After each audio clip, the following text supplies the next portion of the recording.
right, folks, coming up on Roland Martin Unfiltered for Wednesday, May 8, 2019. Besides Scott Bolton hating on the fact that my Rockets are 2-2 in the playoffs, playing Golden State tonight, his teams are not even near the playoffs. Let's talk about politics. Florida governor says he is going to vote for the bill to make it harder for the formerly incarcerated to vote in Florida.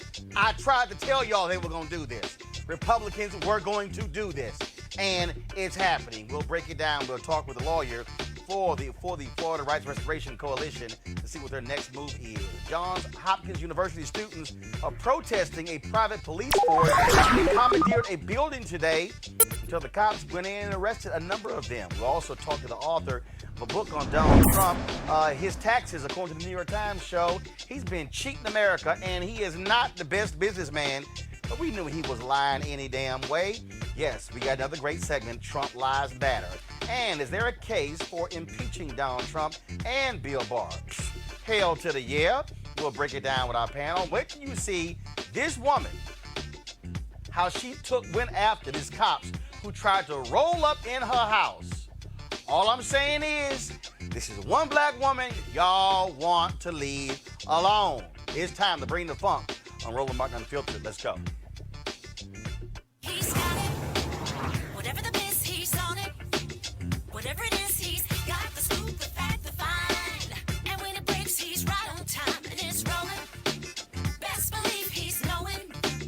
Putting it down from sports to news to politics. With entertainment just for kicks, he's rolling.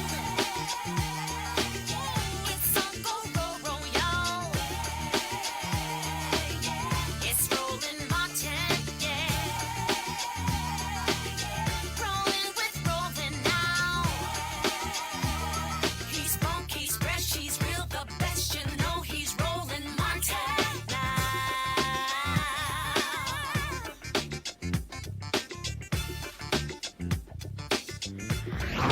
Martin. Some of y'all one day are going to have to own up to, Scott, that I am the man.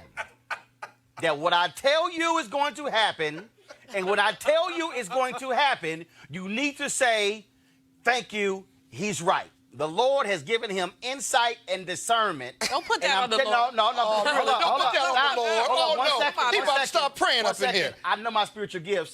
What about you two heathens? All right, y'all. I told Catholic, y'all I'm in forgetting. Florida. I told y'all in Florida. I told y'all the Republicans were not going to take 65% of the people voting to restore voting rights to formerly incarcerated, especially when it affects upwards of 1.4 million people. I kept telling y'all that. We were excited on election night, and I said, watch them damn Republicans in Florida. You know what they gonna do. And even with my man Desmond Meade and his wife Sheena came on, oh no, we gonna register the people. I'm like, I'm trying to tell you, don't trust Republicans. Now you have Florida Governor Ron DeSantis, who beat Andrew Gillum by 30,000 votes, because enough He of didn't y'all beat didn't him. take your ass He to the didn't beat- polls. In Miami-Dade. No, he beat him. No, he didn't beat him. Only 57% of the people in Miami-Dade turned out. Exactly. Hello. That is the point. Yep. He has said today he will sign a bill that will require ex-felons to pay all financial obligations before they can vote. Now remember, again, Amendment 4 passed in November. 65%. Republicans and Democrats voted for it. But come January, all of a sudden Republicans are like, well, we're not quite sure.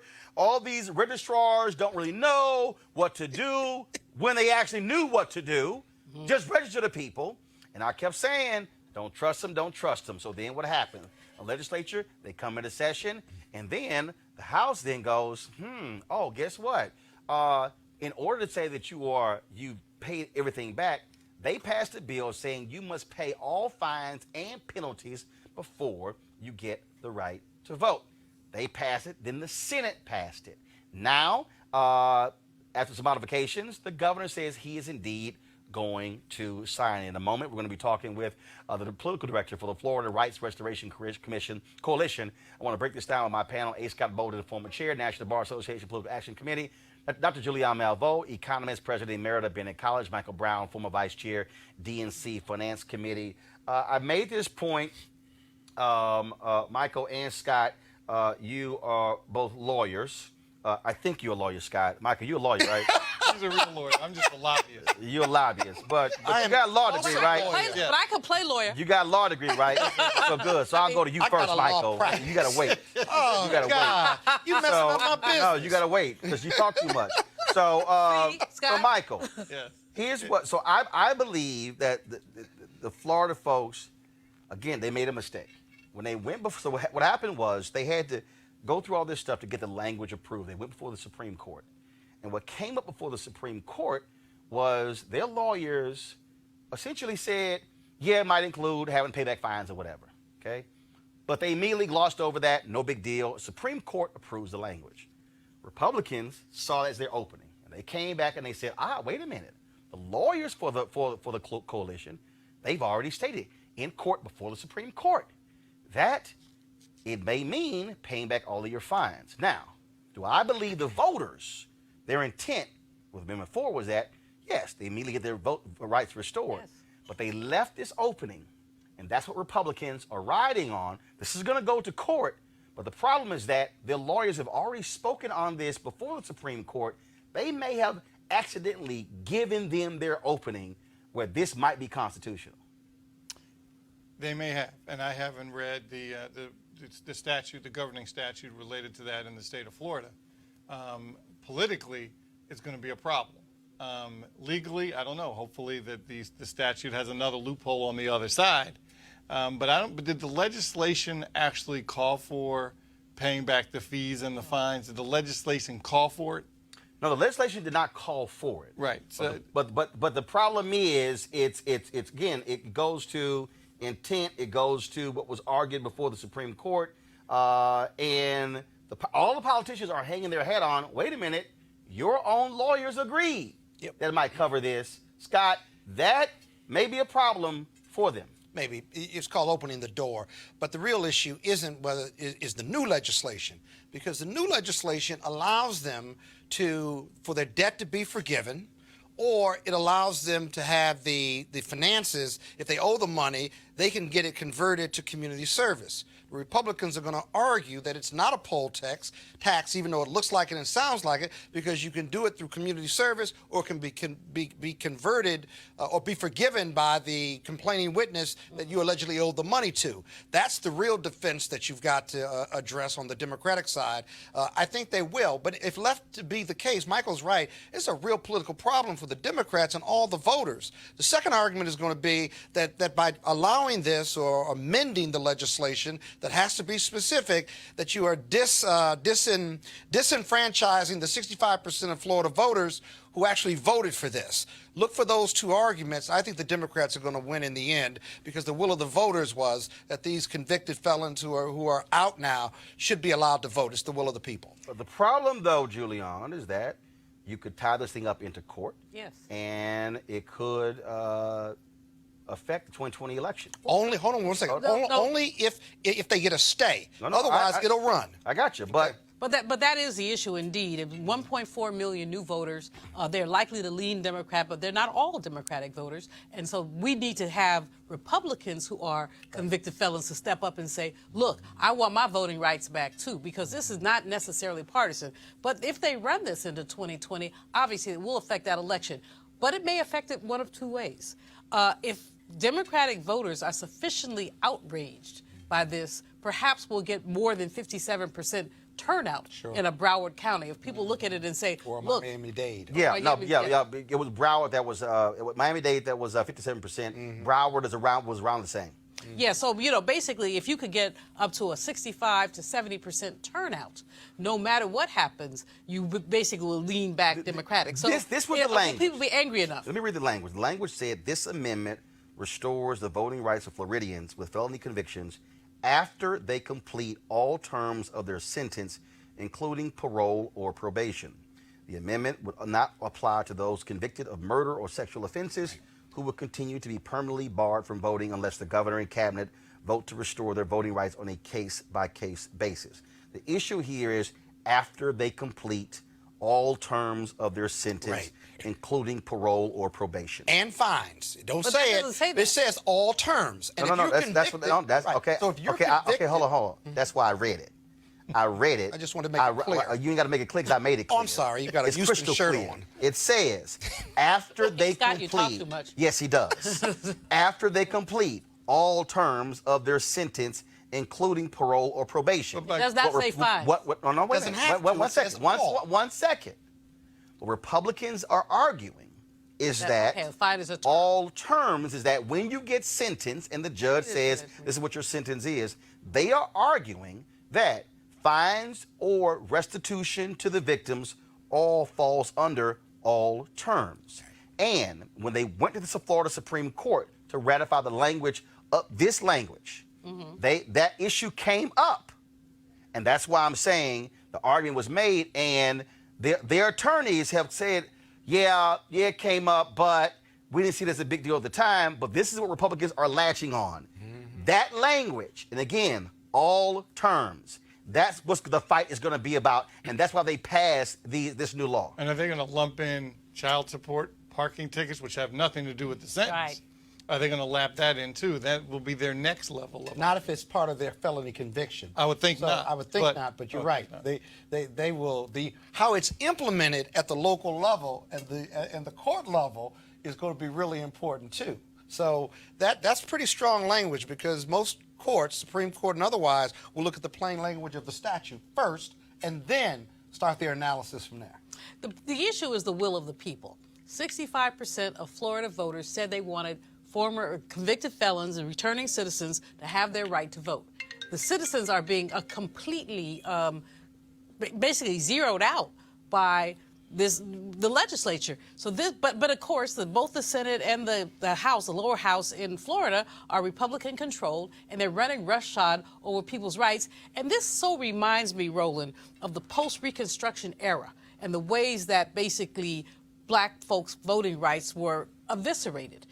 Here we go again with the court manipulations, legislative manipulations, other ways. Now, all these folks are not black, but it's a way of ensuring that the powerful maintain But the power. legislative intent is on the plain language of the statute, But all terms. And so But I think you're going to have an uphill battle. I understand the will of the people because I first argued that. But as you look at the plain language, the legislative intent of Democrats and Republicans who represent the voters was that all terms shall be met. Then you This can vote. is a poll tax, you know. may be. It Yeah, is go a ahead. poll But it's a tax. legal And one. No, well, poll taxes by law. It's a legal one. Poll taxes are illegal, Scott. I mean, I know you think you're a brilliant legal mind, and sometimes I rely on why that. is my But right this professionalism minute, under my attack brother, on this right show? this because you put it out there. Because you put it out there. If you didn't put it out there, nobody would It's be the bothering plain you. language of the statute. No. Again, no, that's not true.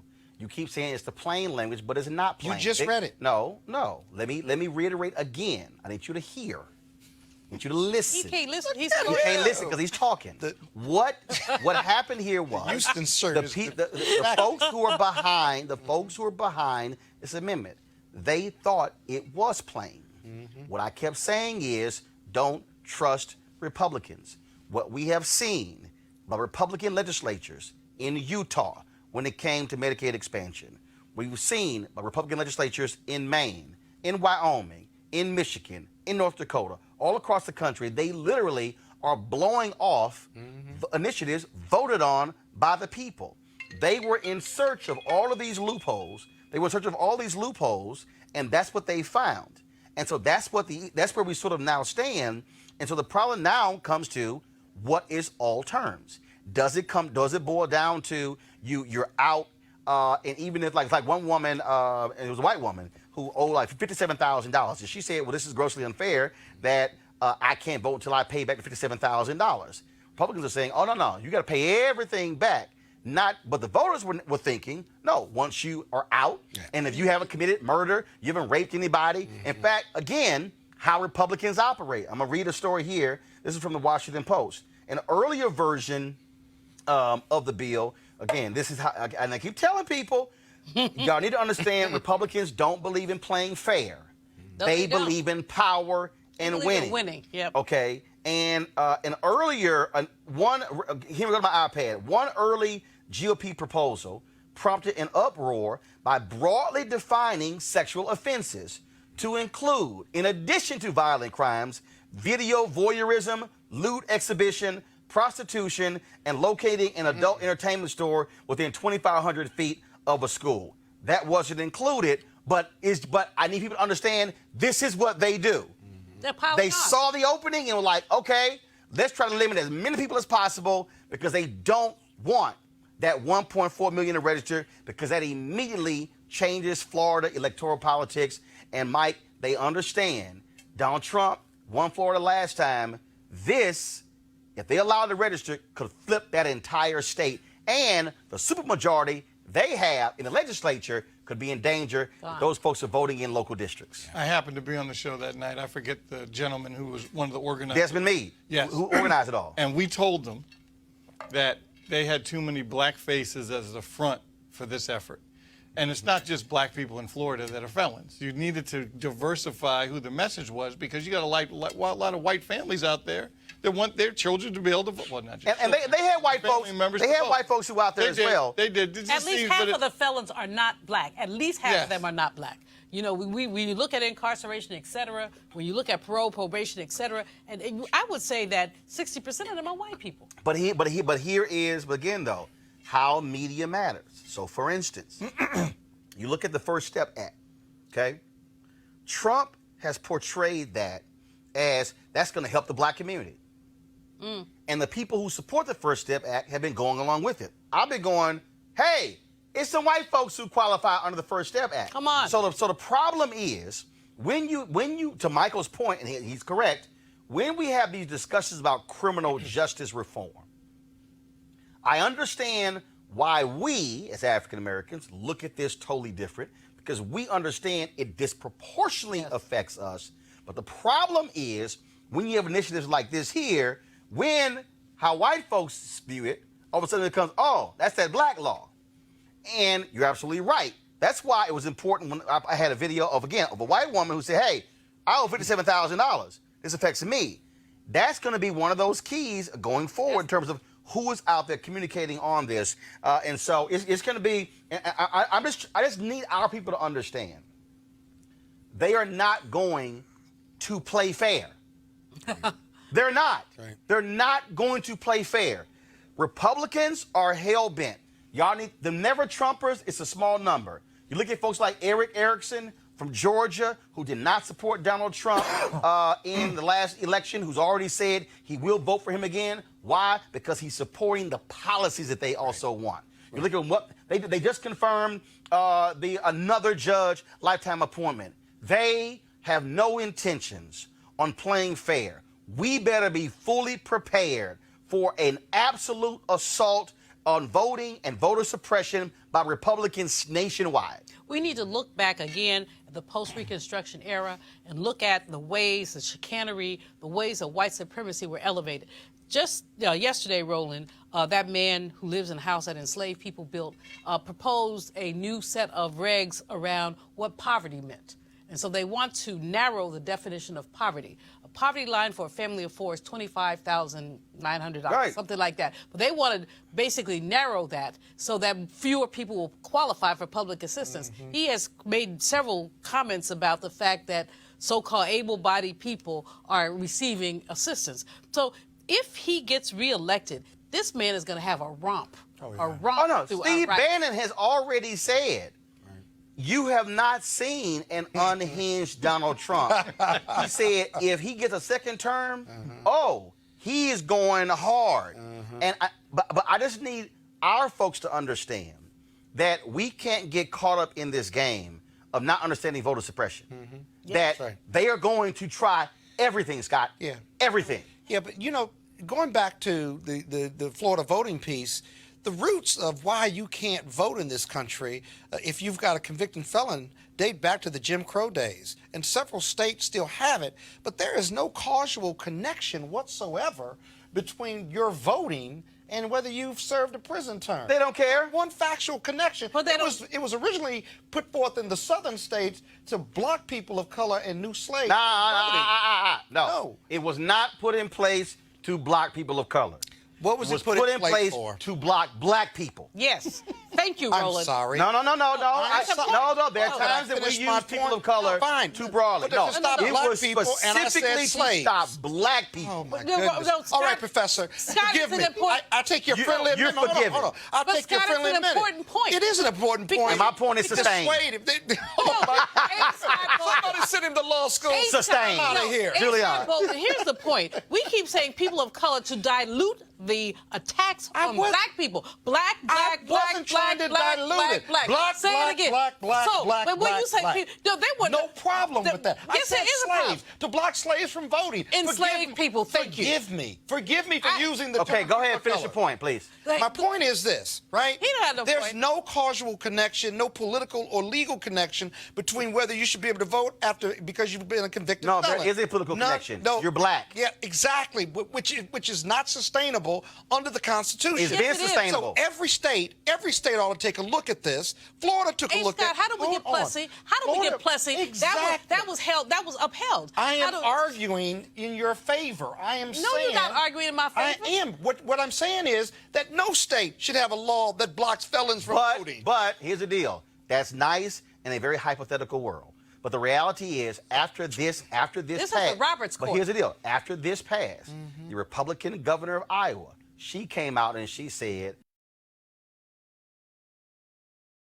shut down. The reality is, Republican voters, white Republican voters, support these measures. This was a 10-year effort in Florida. It took a decade to get this on the ballot. They do not want this in Texas or Tennessee or Georgia or Arkansas or North Carolina. Florida then. No. It took 10 years, but Florida voted for this. No. Follow me here. You keep saying that no state should have this. What I'm saying is this, Michael, is in the interest of Republicans to keep fewer folks voting, and they do not want to see, especially black folks, but even others voting. They don't want to do it. You know, there's another part of suppression outside of the pieces we're talking about, is internal suppression, especially when we have all these folks running in the primary. If your person doesn't win, you're upset, you take your ball to go home, and you don't come out for the general. And during the Republican, they had 17 people, but all those people backed Trump because he was the nominee. Yeah, you had a couple of people, outliers that didn't do it. Right. But I guarantee you they didn't vote for Hillary. Right. They may have written somebody in, but they came to the poll. So we have to be careful about that. Folks, again, we're talking about the election, and you would think that one of the reasons why Donald Trump never wanted to release his taxes because he knew the impact it was going to have on this election. Well, the New York Times, of course, came out with this study showing that pretty much over a decade, Donald Trump lost $1 billion and didn't pay any taxes whatsoever. Now he's trashing the Times, calling it fake news, blasting everybody. But this is really his Achilles heel because it goes to his heart of questioning him as a real businessman. David K. Johnson is someone who knows him well. He's written about Donald Trump. He's the author. First of all, he's the founder of DC Report and the author of It's Even Worse Than You Think. David, I never believed he was a damn billionaire because the Forbes list is a lie because they just guesstimate anyway.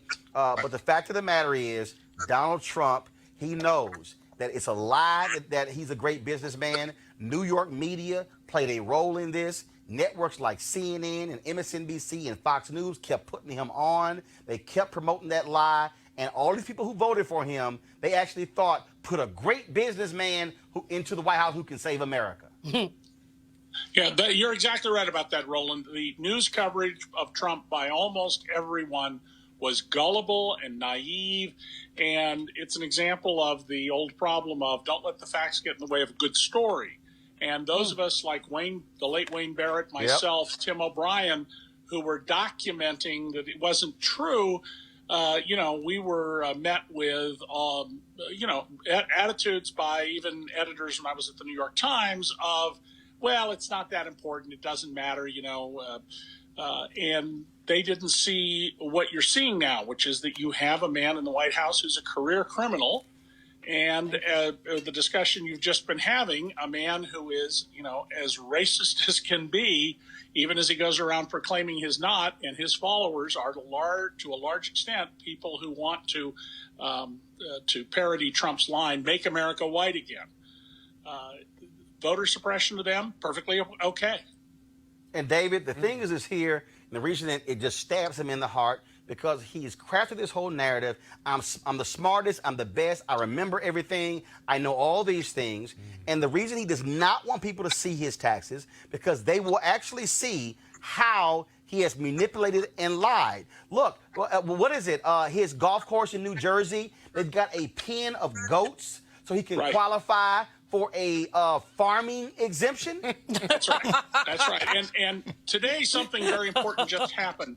The New York State Senate just passed a bill authorizing the state to give state tax returns to the Congress on request.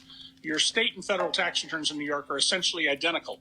The Assembly is controlled by Democrats, and Governor Cuomo says he will sign this bill. So the House Ways and Means Committee, despite the Trump administration lawlessly refusing to obey the law and turn over the returns, is going to get something very close, 99.9% close to the returns that Donald Trump filed with the federal government. But David, does it bother you that Democrats, and again, the dancing they're doing, he is basically saying to hell with you, Congress. There's a law that says if Congress asks the Department of Treasury for the tax returns of someone, even if they're president, they are to turn it over. Right. Well, here's the problem I see here, Roland. It's not a legal problem. It's a political one. The Republicans overplayed their hand with Bill Clinton in the impeachment over his dalliance with Monica Lewinsky. And they're very concerned that a lot of people will see this as an excessive attack on Trump. On the other hand, Trump is goading them to impeach him.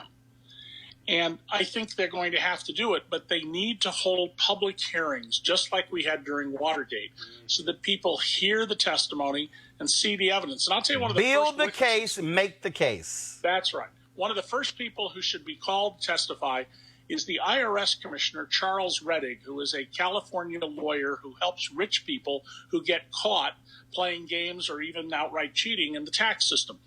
He is the person under the law who is designated to comply and turn over the tax returns, but he's not the one refusing. It's Steve Mnuchin, the Treasury Secretary. Right. I suspect what's going on is that Rettig has told the White House he will not break the law, so they removed it from him. Congress should call Rettig in and ask him exactly that. Great point there. Are you willing to turn these over? Have you been blocked from doing so? You're the person who has under the delegation order, it's a form of regulation, the responsibility. Why are you not doing this? Last question for you, David. I tweeted about this earlier today, and Soledad O'Brien was highly critical of these networks who kept putting him on. When I was at CNN, an executive vice president who is still there, I said on the air, I said, Donald Trump has no business being on this air talking about business. There are other CEOs that we can get. I said, when he's on CNN, we should run across the bottom that says, this is for entertainment purposes only. Ken Jouts sent me an email and said, do not criticize when Donald Trump is coming on our air. And I said, no. And that was my point. Wolf Blitzer will go interview Donald Trump at his tower. And I went to his booker and I said to her, what the hell are y'all doing? I said, oh, no, but he's great for ratings. I said, he doesn't know what the hell he's talking about.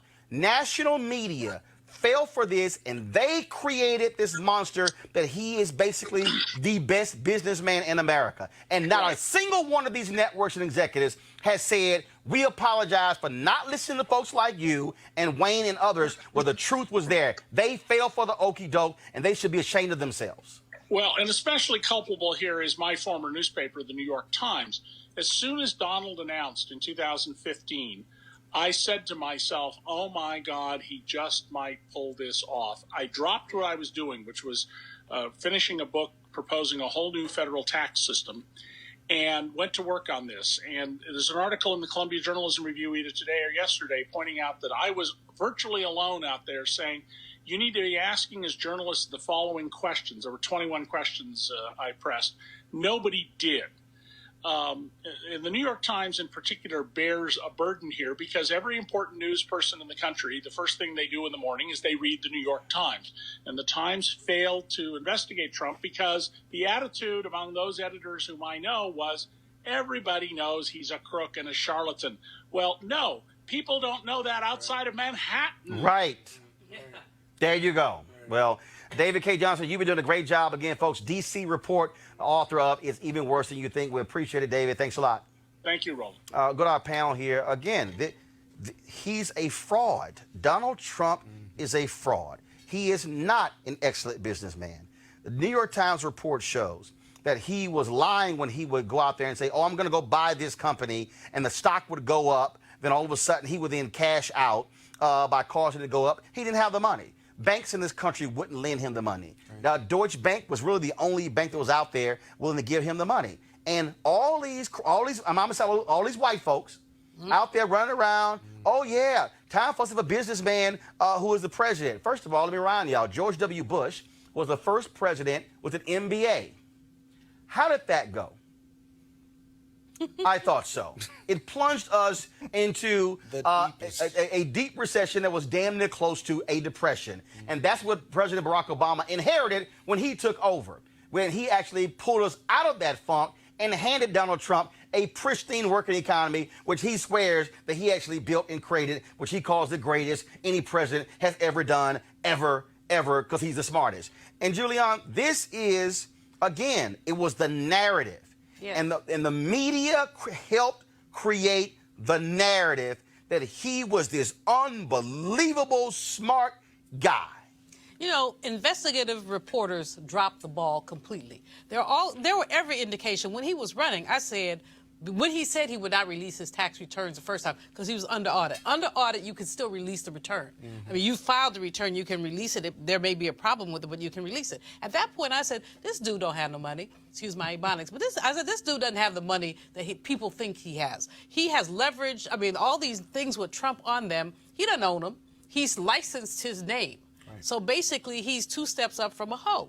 I mean, licensed his name and not really actually done very much else. Then, well, let me not go there. I was about to start talking about Ivanka, but that wouldn't be nice. I could do a lot with that. I'm glad you moved on. But go finish. Go ahead. The point here, Roland, at the end of the day is his financial vulnerability makes it easy for Russia to prey on him.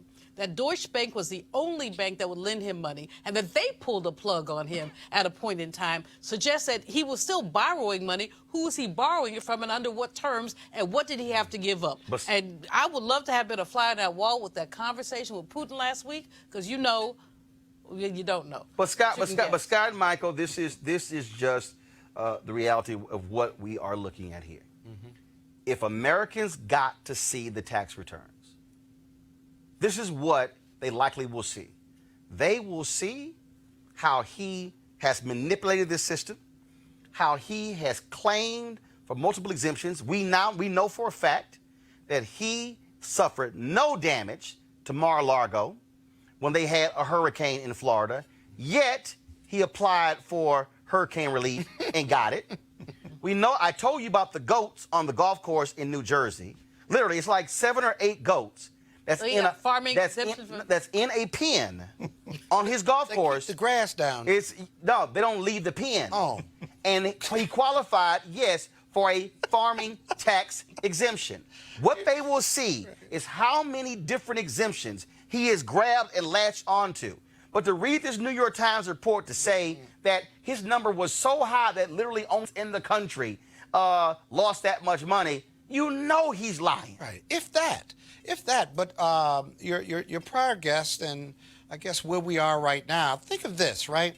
This is about his ego more than anything. The amount of money he's worth and the narrative. His ego should have kept him out the race. Probably, but he's in it and he won it. The reality is, or allegedly won it, but the reality is this. Let's say you got the tax returns. And the tax returns showed that he was worth $1 million, or let's say $100 million, right? With this 42% and the 98% approval of the Republicans, would he lose that if reality came forth? If you released his tax returns, would they stop supporting him? No. They would not. No, but the issue has... And just like the media continues to support him in the way you just described negatively, is because they know he's lying, but it makes good copy. No. Not that it makes good copy. It makes them a ton of money. And here's the piece here, Michael. The piece here is not the 98% of Republicans support him. That's not the issue. He can't win just with them. The problem are the independent voters and those disaffected Democratic voters.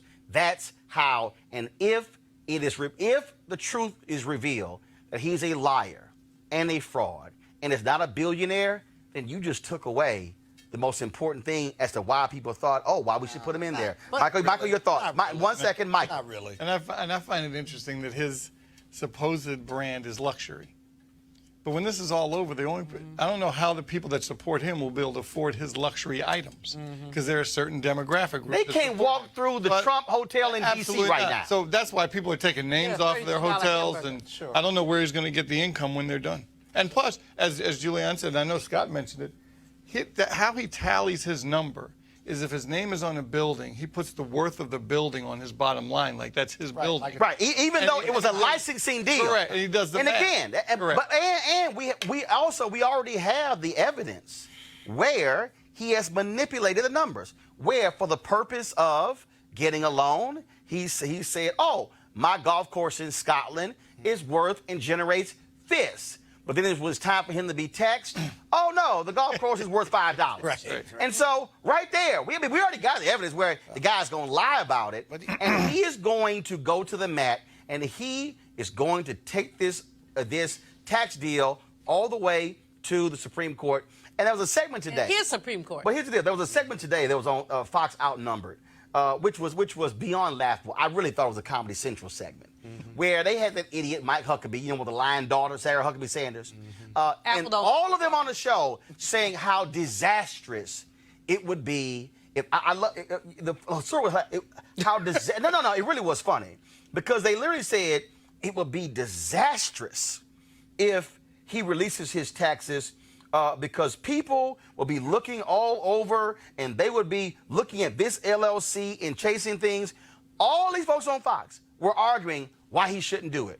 Do you actually believe that if Hillary Clinton or any Democrat just was this obstinate about not releasing their taxes, they would be like, no issues. Right. No issues. Right.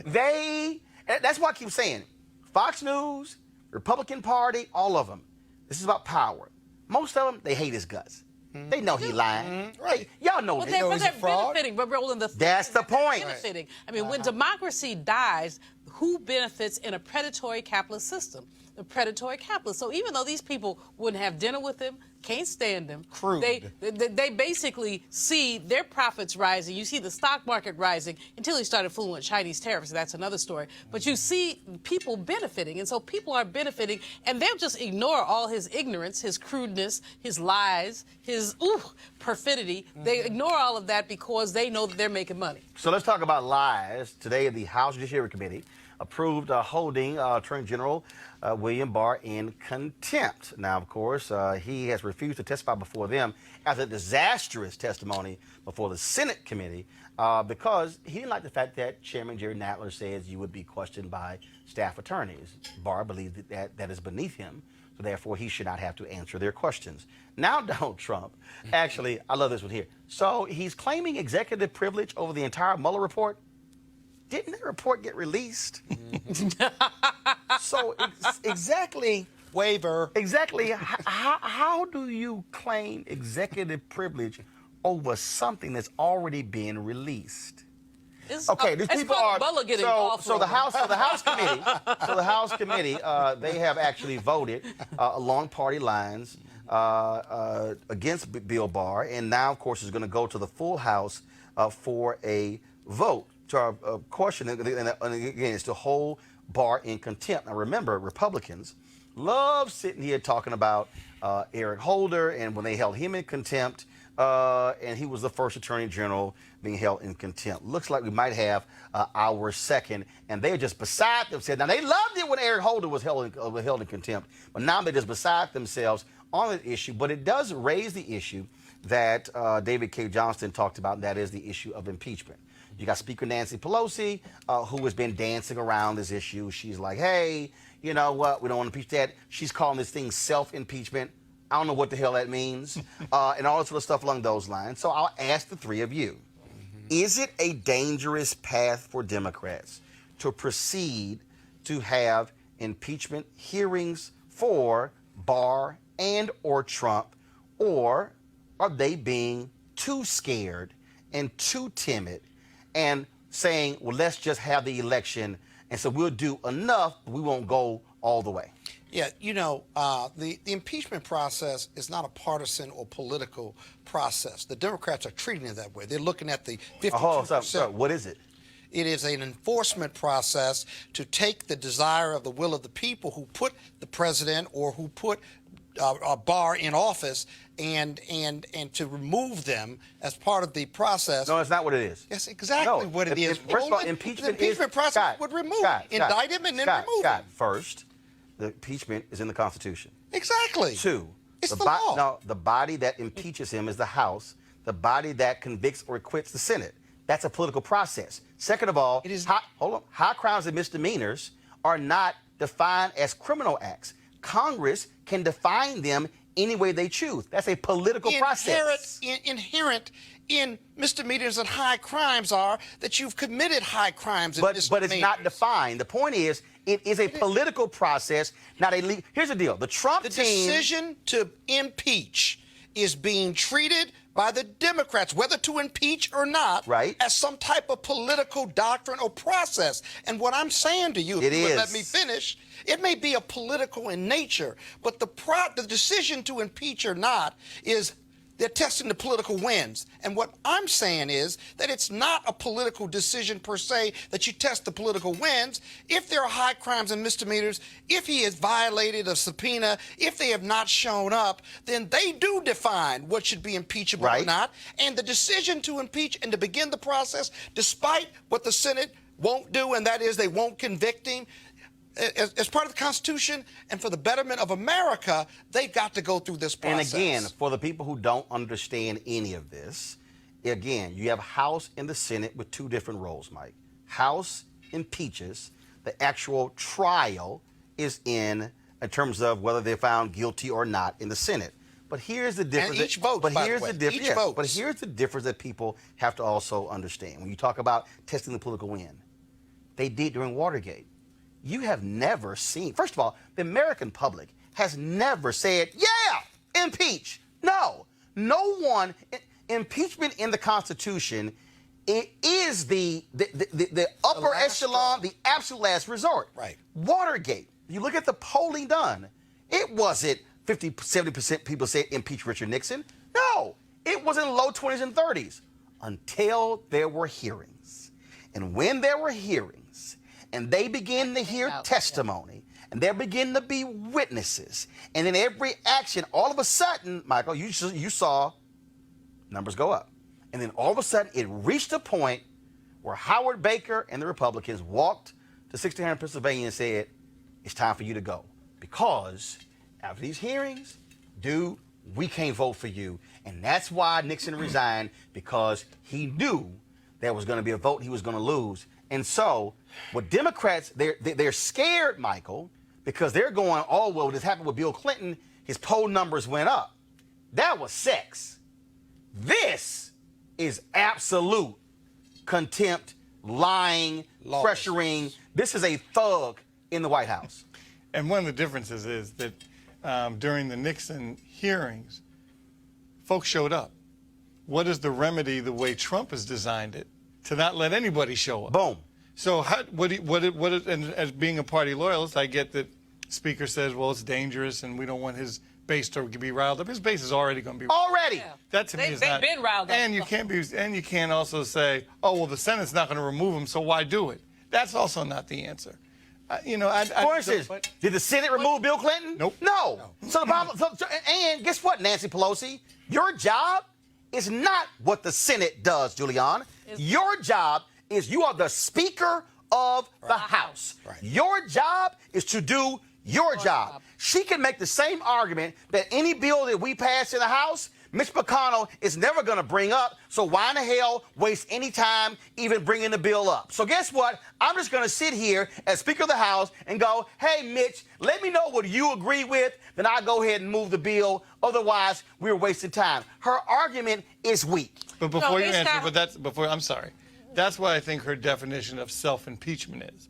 If he's going to do all this, we got to impeach him. Yeah, he's goading. She's giving herself an out. He's goading the House as a plus. He's goading the House into impeachment because he refuses to be responsive. A. Scott had a great piece unfortunately on the Fox News channel, but a great piece that talked about the reasons for impeachment. No, this man he's like a little kid saying, "Nya, nya, nya, nya, nya," you know, do it. I dare you to cross that line. And basically, at this point, Nancy Pelosi, my buddy, my homegirl, all of that, San Francisco Democrat, for all that stuff, but she is basically wussing out, but she's allowing.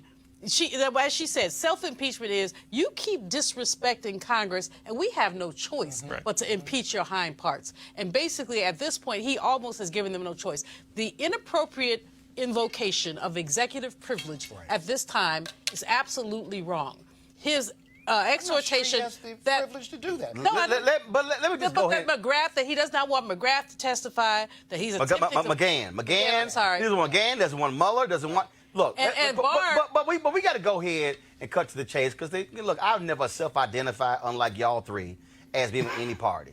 See, I can go ahead and say it. Democrat are some punk asses. No, I'm gonna go ahead and say it. They some punk asses. Well, no. Let me unpack it. Let me unpack it. I don't disagree with you, They some punk asses. disagree They some punk asses because here's the deal. Okay, here's the reality. All right. Today, they approved another judge over the objections of both U.S. senators in New York. Third time in history has happened. The other two times, Mitch McConnell did the same thing. Republicans are like, you know what? I know there's a blue slip rule. I know if you're a Democrat and you're a Republican and Scott, you're from the state and you put a blue slip in, we'll honor that as a rule and we'll go ahead and not bring the person up. Mitch McConnell's like, the hell with you, I'm gonna go ahead and bring it up. Okay? In fact, wait a minute, hold on. In fact, wait a minute, Wisconsin, they got a Democrat senator and a Republican senator. The two of them didn't agree. He was like, you know what? Y'all kiss my ass. We're gonna put him up anyway. He didn't care about Rob Johnson. Here's the point I'm making. Republicans are about absolute power. Democrats believe in fairness. Democrats believe in equity. Democrats believe in the right thing to do. Democrats believe in what will they say. Republicans like, I don't give a damn what they're going to say. We're going to do whatever. And then when we do it and get caught out on it, we're going to say whatever. And my point is, at some point, if you're Democrats and you got the House, you've been hearing Maxine Waters say, I got the gavel and I'm going to use it. This is where all this little dance Nadler's doing, no. This is where you got to say, no, we about to go medieval on that ass. You're absolutely right. I mean, the fact is that you have... I've never heard it put that way, but I get your point. But, you know, the fact is that you've got these people like Maxine, like Elijah Cummings. You've got these new people like AOC and Ayanna Pressley. You've got folks who are saying, look, this man has consistently disrespected us, and there we have remedies. And Nancy Pelosi, for all her good points, is as you said, Scott, finger in the wind. The challenge is that we shouldn't be looking at what happens in the 2020 election. We should be looking at what's happening right this Right. And I'm telling you, Michael, I'm telling you, I need people to understand this. This man is passing tax cuts. He is putting these judges on. You got Franklin Graham out there who don't care about him cheating, who don't care about that. They do not care. He is given the right. Whatever they want, they are going to excuse everything, and they are going to vote for him. Because you know what this was the argument is going to be. It was the same argument it was in 2016. Yeah, we know he's a piece of crap. Yeah, we know he's a womanizer. Yeah, we know he disrespects women. But if Hillary president, oh, well, she gonna pass. I don't care who the Democrat is.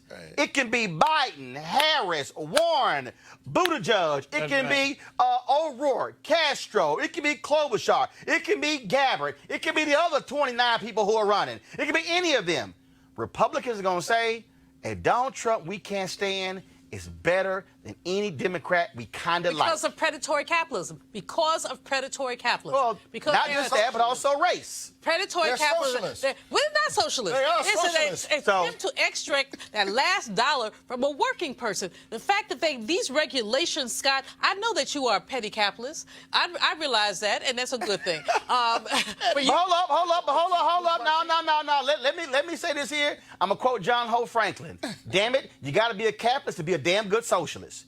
Okay? Guess what? You got, hold up. If you want to give some money away, hell, you got to make some damn money to give it away. But go ahead. But okay, so Scott was I'm just saying. So Scott's gonna give me a bunch of money when the show is over with. But no, here's the point though. These people are looking at their bottom line. It has nothing to do with principle. It has nothing to do with democracy. It has to do with the extraction of surplus value from poor people. And when you look at the minimum wage That's bill, all they care about. the minimum wage bill is going to pass Congress. It's not going to go through the Senate, but they're not going to stop on that. They should put it out there. There's other legislation that they need to put out there. So quite frankly, if you're going to put all that legislation out there, knowing what kind of Senate you face, why not do impeachment? Roland, here's Go the ahead. real point that we have not talked about and how we got here politically with the Democrats and the Republicans. What happened to the Republican Party? We ain't got time for that. We ain't got time for that. Other Republicans. We ain't got no. They're not there. So where did they go? No. I think that is the stupidest conversation we always have. Poor baby. We keep saying it is stupid. It is You know stupid. why it's stupid? Because you put the Because country it is in a a partisanship. no. It is a But they're not gonna do philosophical. Oh, what happened to him? What happened to him? Easy, the same Jack damn Kemp thing. died. Who took his place? First Nobody. of all, Jack Kemp had no place. Yes, he Jack did. Kemp was a member of Congress. He was in the House and He became ran for the Secretary of HUD. presidency He and ran and got his Secretary ass of HUD. whooped. Okay? Yeah, They didn't he care about did. Jack Kemp. So they there's didn't no care. Republican statesmen in the country right now, No. in the House or Senate. No. No, That's there our aren't. problem. That's one of our They ain't problems. our problem. That's their One of problem. our problems. No, I Because- keep telling you, because they keep they putting care, politics about- Michael. They care about power, and Okay. how they have defined power is this way. They don't care about the country? They have defined. Apparently No, not. You can't rely on them to care This about is the what they country. said, No, Mike. you I'm can't. talking to Michael. Michael, this is what they've said. being cut off. This is what they've said. They said point blank, better than- overturn Roe v. Wade. They've said overturn same-sex marriage. They've said stop undocumented workers from coming to this country. They've said get rid of affirmative action. They've said the hell with unions. They've said park that money overseas and then bring it back. Let them bring it in for free. What they've said is massive tax cuts trickle down. Even though right now, okay, dairy farmers in Wisconsin shutting down up more than 50%.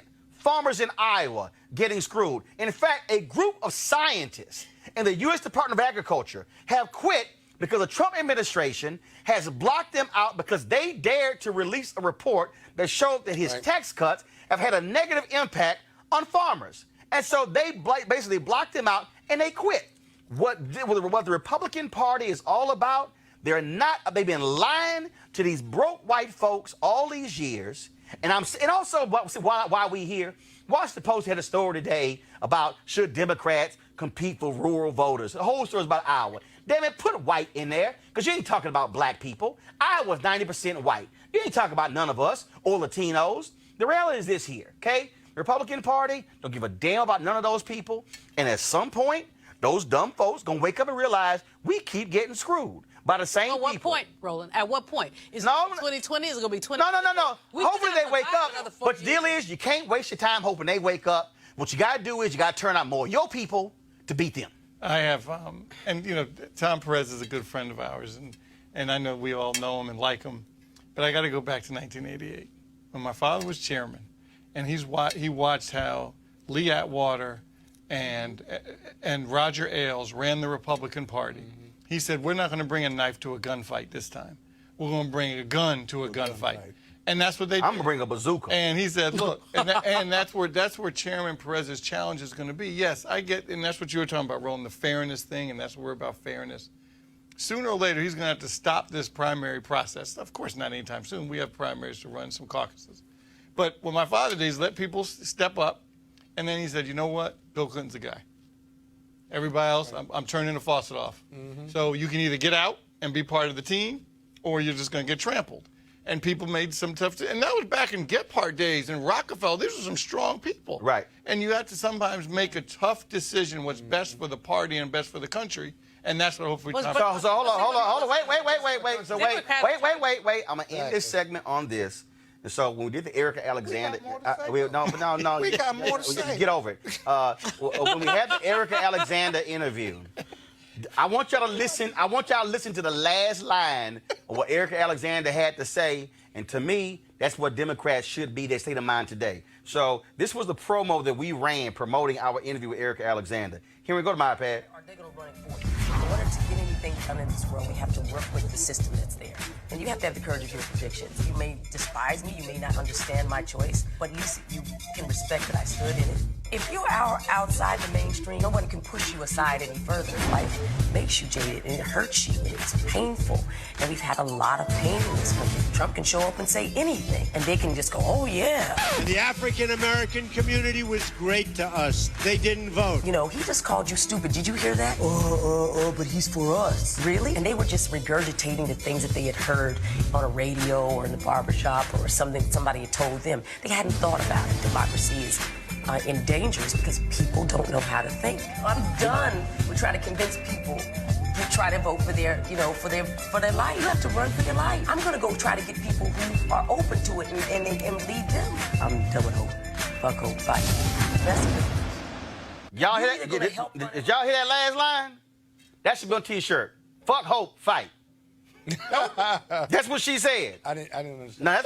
No, okay, hold on. I'm sorry. Hold up, sorry. Let me walk you through those three words again. Erica Alexander said, fuck hope, fight. I got it. I didn't hear her say that. It was muffled. So y'all, it wasn't muffled. You heard me say it. So all y'all, look, I know all these black folks. I know all these black folks. You damn right. I know all these black folks. Cursing works. I know all these black folks still in love with Obama, and they want Obama to come back. Let me go and help y'all. He ain't coming back, okay? He ain't running again, all right? And guess what? Where we were in 2008 is not where we are in 2019. And so you can talk about the love army and love them and hold them and caress them. I'm telling you right now, Republicans ain't trying to love us. They ain't trying to caress us. It's about power. And you better understand what Michael said. When you come into a gunfight, I advise you to bring a gun. And in my case, bring a bazooka. Or like an automatic. I'm blowing out a bazooka. I'm blowing the whole side of the wind, the whole side away, not just that one person. And because I'm telling y'all, mark my words. If y'all think I'm crazy, write it down. Today is May 8th, 6:59 p.m. The Republican Party, they will do everything to win next year. Period. Yeah, that's true. I gotta play this video, y'all. So we saw this video. First of all, I ain't realized somebody black lived in Montana. That's one. That's one. There's a sister named Angela Whitehead. These cops from the Billings, Montana Police Department walked into her apartment without asking Angela's permission. They didn't knock on the door. Woo! Check out Angela. He can't. You cannot come in my home. I did not give him permission. You did not. Come. He was. Thank you. So no, it's an altercation. I'm sitting There here was in no my bed. altercation. I don't give a damn what you heard. I don't give a damn what you heard. You understand what I'm saying? No, because this is my home and this is my property, and I'm telling you to leave my home. That's what I'm telling you. This is my house. I pay these bills. You crazy? At your head coming up in my house? You must be crazy coming up in here. Talking about you heard something. You heard me talking. I talk loud and I'm aggressive. And guess what? You did not knock on my door. There's no weapons here. There's nothing going on here. And you are violating my rights, sweetheart. Right. Now, tell me that I'm fucking wrong. You can't, because I'm not wrong. You do not come in my home without my permission. Period. When I get called, I don't care what you got. Hey, I don't care. I don't care what you got. Because guess what? If I hadn't just came in the house and smoking a cigarette, this door would have been closed and your ass would have had to knock. You do not fucking come in my house without my permission. With your white ass, and I'm black, and I'm scared of you. So guess what? I don't care. Right. I don't want to hear it. I don't want to hear it. That's why you're screaming. I'm screaming because I'm screaming because you're in my space. This is my home. This is where my kids live. How I know you wasn't coming up in here with a fucking gun? Black people killer? How do I know that? I don't. So guess what? I'm aggressive. I'm being hostile, like you guys call us, because you done came up in my home. Stop playing. You got the wrong black girl on the right day, baby. What do you want? What do you want? Goodbye. I I know my rights. They cannot walk in my home. Because if this door was closed, they would have had to knock. Don't ever do that again. Thank you. They left out the motherfucking part. And she closed. Oh, man. Okay, y'all edited the good part out. All right, let me go ahead and do it, okay? So it's a brother who's off. Oh, I can't believe y'all edited the good part. Oh, man. It's a brother who's off screen. He's trying to be reasonable. Sir, she's like, shut up. My house. Turn back to the cop. She jumped in the cop's ass. Brother start talking. Kevin, shut up. Y'all left the good stuff out. It was a brother was trying to calm her. She was like, shut up. That's why I run this house. No, she said, I run this house. I pay the bill. And then it was, dog, she said it. Did she really? Bruh. She said, I pay the bill. She's like, Kevin, shut the hell up. Yeah, she did. That's my cousin. I play with her. She's a member of my family. No, but she was, you heard a noise. Oh, God. And you gonna walk into the apartment? Not knock. Not. Just walk in. Two Hey. policemen. Hey, now. We know who need to run for Congress from Montana. Right? And that'd be her campaign video. But they stood in the video and they didn't say anything. And then they left. And then they left. And at the end, you didn't hear the other part at the end where the cop said, well, ma'am, you really should take his advice. Listen to him. She's like, hell no. Out.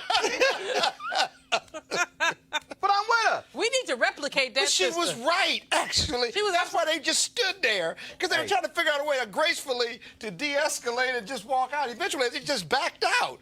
I've never seen anything like that. They had no business there in the first place. You just don't walk up in somebody's house. Because you heard something. She said, I got kids. And you heard me talking loud. And I'm aggressive.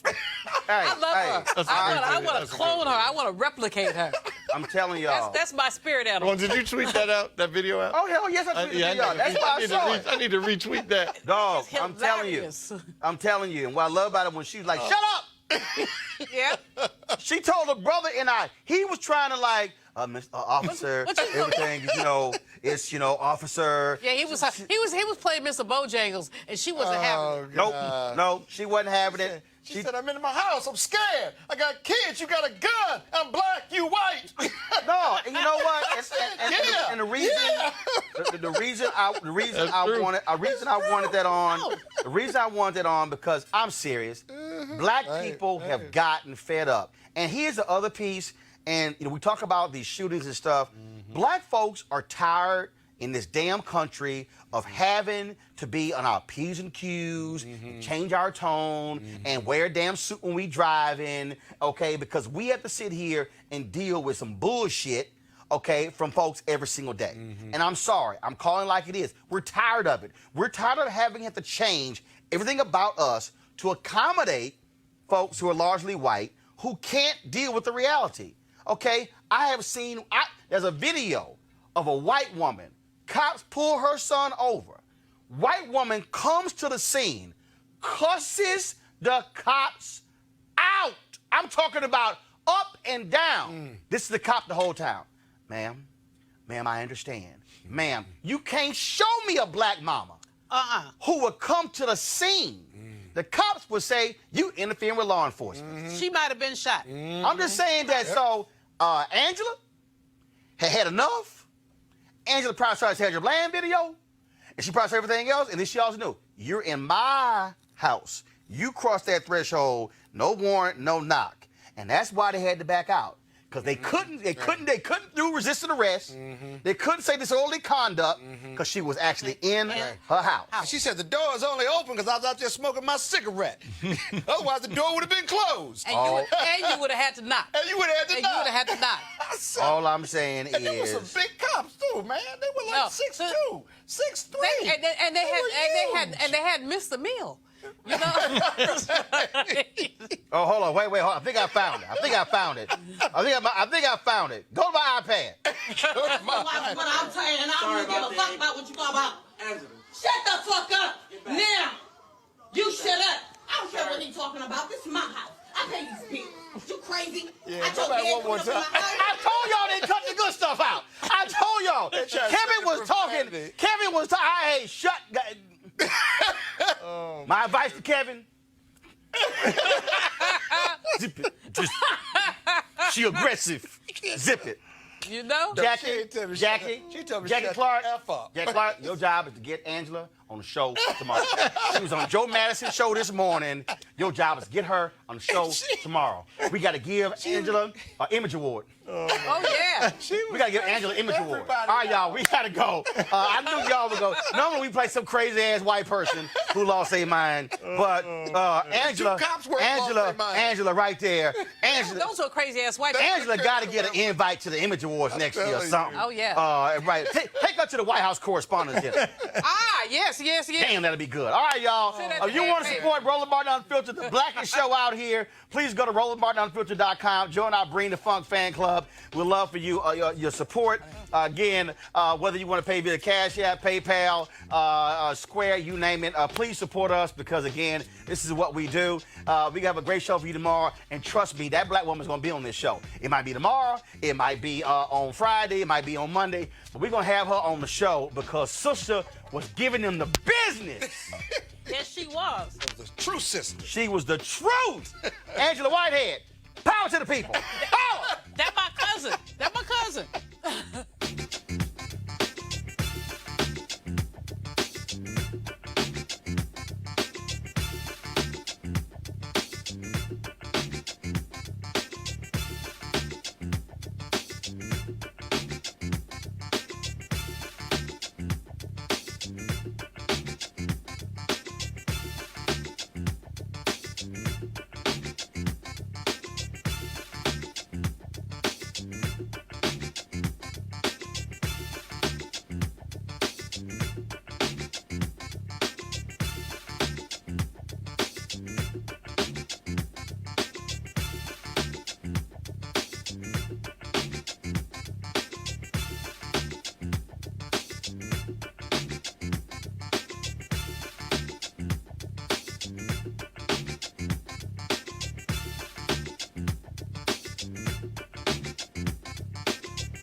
You want to check out Roland Martin Unfiltered? YouTube.com/Roland S. Martin. And subscribe to our YouTube channel. There's only one daily digital show out here that keeps it black and keep it real. It's Roland Martin Unfiltered. See that name right there? Roland Martin Unfiltered. Like, share, and subscribe to our YouTube channel. That's YouTube.com/Roland S. Martin. And don't forget to turn on your notifications so when we go live, you'll know it. You want to support Roland Martin Unfiltered? Be sure to join our Bring the Funk fan club. Every dollar that you give to us supports our daily digital show. There's only one daily digital show out here that keeps it black and keep it real. It's Roland Martin Unfiltered. Support the Roland Martin Unfiltered daily digital show by going to RolandMartinUnfiltered.com. Our goal is to get 20,000 of our fans contributing $50 each for the whole year. You can make this possible. RolandMartinUnfiltered.com. Hey fam, want to check out Roland Martin Unfiltered, the blackest show on all of digital, cable, and broadcast. Check out our audio podcast. There's only one daily digital show out here that keeps it black and keep it real. It's Roland Martin Unfiltered. Press play.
Hey fam, want to check out Roland Martin Unfiltered, the blackest show on all of digital, cable, and broadcast. Check out our audio podcast. There's only one daily digital show out here that keeps it black and keep it real. It's Roland Martin Unfiltered. Press play. You want to support Roland Martin Unfiltered? Be sure to join our Bring the Funk fan club. Every dollar that you give to us supports our daily digital show. There's only one daily digital show out here that keeps it black and keep it real. It's Roland Martin Unfiltered. Support the Roland Martin Unfiltered daily digital show by going to RolandMartinUnfiltered.com. Our goal is to get 20,000 of our fans contributing $50 each for the whole year. You can make this possible. RolandMartinUnfiltered.com.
You want to check out Roland Martin Unfiltered? YouTube.com/Roland S. Martin. And subscribe to our YouTube channel. There's only one daily digital show out here that keeps it black and keep it real. It's Roland Martin Unfiltered. See that name right there? Roland Martin Unfiltered. Like, share, and subscribe to our YouTube channel. That's YouTube.com/Roland S. Martin. And don't forget to turn on your notifications so when we go live, you'll know it. Hey fam, want to check out Roland Martin Unfiltered, the blackest show on all of digital, cable, and broadcast. Check out our audio podcast. There's only one daily digital show out here that keeps it black and keep it real. It's Roland Martin Unfiltered. Press play. You want to support Roland Martin Unfiltered? Be sure to join our Bring the Funk fan club. Every dollar that you give to us supports our daily digital show. There's only one daily digital show out here that keeps it black and keep it real as Roland Martin Unfiltered. Support the Roland Martin Unfiltered daily digital show by going to RolandMartinUnfiltered.com. Our goal is to get 20,000 of our fans contributing $50 each for the whole year. You can make this possible. RolandMartinUnfiltered.com.